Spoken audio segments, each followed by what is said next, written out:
எப்படி புதுசா நின்று நிறுத்துவீங்க?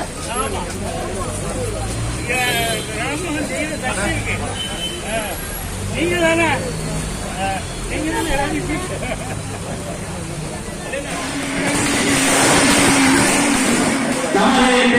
நாடாளுமன்ற உறுப்பினர் ராமர்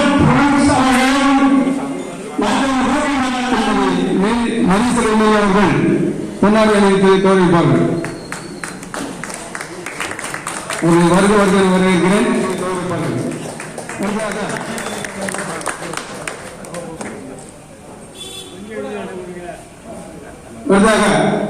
நமது கிராம கமிட்டி உறுப்பினர்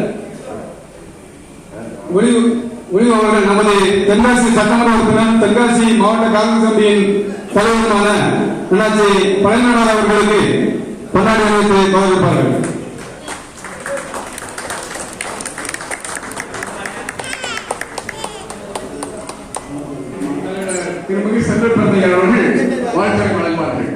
எப்பொழுது கிராம கமிட்டி வலிமையாக இருந்ததோ, காங்கிரஸ் பேரியக்கம் பெருந்தலைவர் காமராஜருடைய தலைமையில எழுச்சியான இந்தியா கண்டிருந்ததாக, உலகம் கண்டிருந்ததாக ஒரு ஆட்சியை கொடுத்தது. அதற்கு பிறகு கிராம கமிட்டி தோய்வு ஏற்பட்டவுடன் கட்சியிலும் தோய்வு ஏற்பட்டது.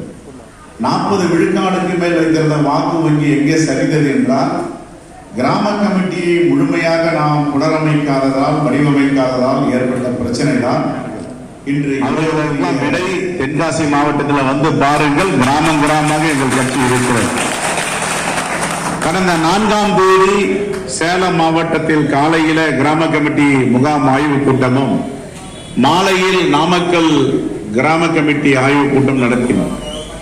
4ஆம் தேதியிலிருந்து அடுத்த மாதம் 4ஆம் தேதி வரை ஒரு மாதத்திற்குள் தமிழ்நாடு முழுவதும் எல்லா கிராமங்களிலும் கிராம கமிட்டியை அமைத்து தீர்வோம் என்று சபதம் ஏற்றிருக்கிறோம்.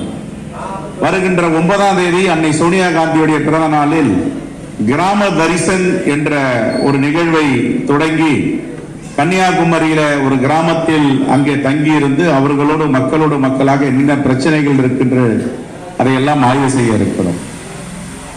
ஆகவே தமிழ்நாடு முழுவதும் நம்முடைய மாவட்ட தலைவர்கள், வட்டார தலைவர்கள், நகர தலைவர்கள் அனைவரும் ஒன்றிணைந்து காங்கிரஸ் பேரியக்கத்தை பலப்படுத்தவும், தலைவர் ராகுல் காந்தியுடைய கரத்தை வலிமைப்படுத்தவும், கட்சியை பலப்படுத்த வேண்டும், வலிமைப்படுத்த வேண்டும் அடிப்படையில் இந்த பயணத்தை தொடங்கி இருக்கிறோம். இந்த பயணம் வெற்றி பயணம் என்பதற்கு தலைவர்கள் வாக்கு சொல்லி இருக்கிறார்கள். வாங்கி கொடுத்த கட்சி எதுன்னா யாரும் சொல்ல முடியாது, நாம தான் சொல்ல முடியும். இந்த நாட்டுக்கு அரசியலமைப்பு சட்டத்தை கொடுத்த கட்சி எதுன்னா நாம தான் சொல்ல முடியும், வேற யாரும் சொல்ல முடியாது. இந்த நாட்டில் உணவு பஞ்சம், பசி, பட்டினி, சாவுகள் நடந்தன. இதை முதல் கிரீன் ரெவல்யூஷன் என்று ஒரு புரட்சியை ஏற்படுத்திய கட்சி, ஆட்சி எது என்றால் நாம தான் சொல்ல முடியும், காங்கிரஸ் பேரியக்கம். அதே போன்று பாலை பார்க்காத கிராமங்கள் நிறைய பேர் உண்டு. பால் குடிக்கிறார்கள், பால், காஃபி, டீ குடிக்கிறார்கள் என்றால் பெரிய குடும்பத்தில் குடிப்பார்கள். அந்த வெண்மை புரட்சியை உருவாக்கியது யார் என்றால் நம்முடைய ஆட்சி, காங்கிரஸ் பேரியக்கம்.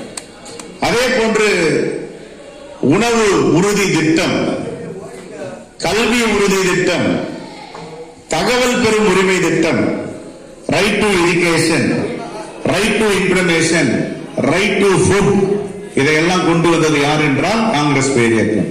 இதை வேற எந்த கட்சி சொல்ல முடியும்? கிராமங்கள்ல போயிட்டு இன்னைக்கு பசியார நம்ம சோத்துல கையை வைக்கிறோம்னா அந்த புரட்சியை செய்தது காங்கிரஸ் பேரியக்கத்துடைய ஆட்சி. ஜவஹர்லால் நேரு, அன்னை இந்திரா காந்தி. இன்னைக்கு எல்லாரும் கைபேசி, தொலைபேசி வச்சிருக்கோம்னா தலைவர் ராஜீவ் காந்தி கொண்டு வந்த விஞ்ஞான யுக புரட்சி. இதை வேற எந்த கட்சியும் சொல்ல முடியாது, நாம தான் சொல்ல முடியும். அப்போ பேச்சுரிமை, எழுத்துரிமை, கருத்துரிமை கொடுத்த கட்சி நம்முடைய கட்சி. 139 ஆண்டுகள் பாரம்பரியம் உள்ள வரலாற்று சிறப்புமிக்க உலகத்தில் தலை நிமிர்ந்து இருக்கின்ற கட்சி நம்முடைய காங்கிரஸ் பேரியக்கம். எந்த கட்சியும் 100 ஆண்டுக்கு மேல தாண்டினதா கிடையாது.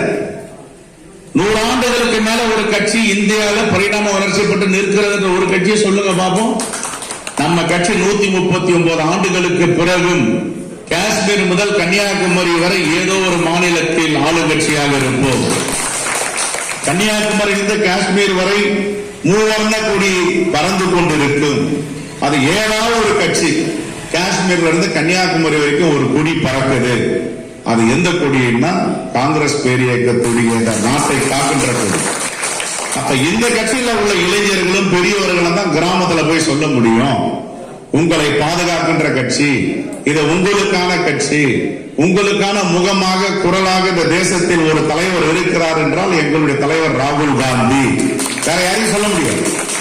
அப்ப இவ்வளவு வரலாறு, இவ்வளவு சித்தாந்த பின்னணிகள், இவ்வளவு கொள்கை கோட்பாடு வாங்கிய காங்கிரஸ் பேரியக்கம் ஏன் முதன்மை கட்சியாக இன்னும் வரவில்லை?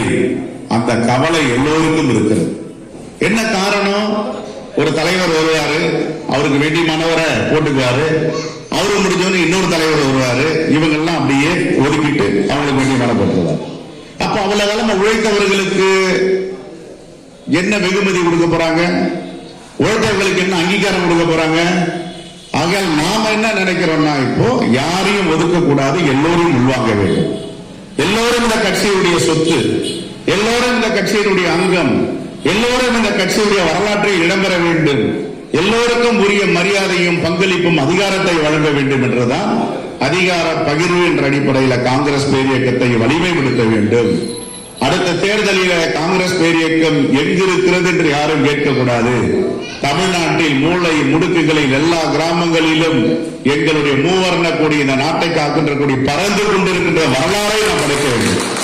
அந்த அடிப்படையில் தான் இன்று திப்பனம்பட்டி கிராம ஊராட்சியில கிராம கமிட்டி தலைவர், துணைத் தலைவர், பொருளாளர், பொதுச் செயலாளர் மற்றும் செயற்குழு உறுப்பினர்களை நாம் நியமித்திருக்கிறோம்.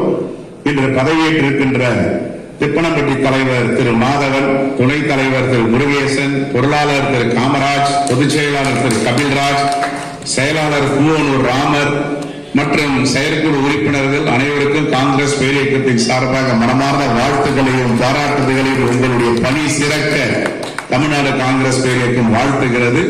மீண்டும் பல கிராமங்களுக்கு செல்ல வேண்டியிருக்கிறது. நாளை கன்னியாகுமரியில் நாகர்கோவிலில் பொதுக்கூட்டம். ஆகவே இந்த சிறப்பான ஏற்பாடை செய்த நம்முடைய மாவட்ட தலைவர் மரியாதைக்குரிய திரு பழனி நாடார் சட்டமன்ற உறுப்பினர் அவர்கள்